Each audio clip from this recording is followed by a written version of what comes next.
केम TV के मौजी नाजरीन अस्सलाम वालेकुम। बाप 4 बच्चों के साथ ट्रेन में सवार हुआ और एक सीट पर खामोशी से बैठ गया और खिड़की से बाहर देखने लगा। बच्चे तो नहीं समझो आफत थे। उन्होंने ट्रेन चलते ही आसमान सर पे उठा लिया और कोई ऊपर की सीटों पर चढ़ रहा है तो किसी ने मुसाफिरों का सामान छेड़ना शुरू कर दिया।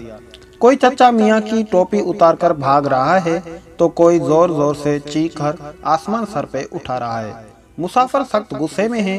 कैसा बाप है, ना इन्हें मना करता है ना कुछ कहता है। कोई इससे बेहद समझ रहा था तो किसी के ख्याल में वो निहायत नकमा है। बिला आखिर जब बर्दाश्त की हद हो गई तो एक साहब गुस्से से उठकर बाप के पास पहुंचे और धाड़ कर बोले, आपके बच्चे हैं या मुसीबत? आखिर आप इनको डांटते क्यों नहीं हैं? बाप ने इन साहब की तरफ देखा और उसकी आंखें आंसू से लबरेज थी और बोला, आज सुबह इनकी मां का इंतकाल हो गया है और इनको वहीं लेकर जा रहा हूं। मुझ में हिम्मत नहीं कि मैं इनको कुछ कह सकूं। आप रोक सकते हैं तो रोक लें। सारे मुसाफिर एकदम सन्नाटे में आ गए और एक ही लम्हे में मंजर बिल्कुल बदल चुका था। वो शरारती बच्चे सबको प्यारे लगने लगे थे और सब आबिदा थे। सब उन्हें प्यार करते थे और अपने साथ चिमटा रहे थे।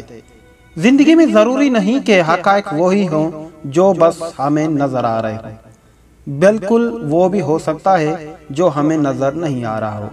याद रखिए, राय बनाते में वक्त लगाएं, बदगुमानी से बचें और पहले खुशगमानी को कुछ वक्त दें। फैसले से पहले जरा एक बार सोच लें, बस एक बार और बस अपने ही दुरुस्त और अक्ल कुल होने पर इसरार न करें। अल्लाह बहुत मोहब्बत से हमें देख रहा है और हमसे अपने बंदों के लिए नरमी और माफ़ी का तलबगार है। माफ़ी का तलबगार है। आपके कीमती वक्त का बहुत शुक्रिया। अगर आप हमारे चैनल पर नए हैं तो हमारे चैनल को ज़रूर सब्सक्राइब करें ताकि हर न्यू आने वाली वीडियो वक्तन ब वक्तन आप तक पहुंचती रहे।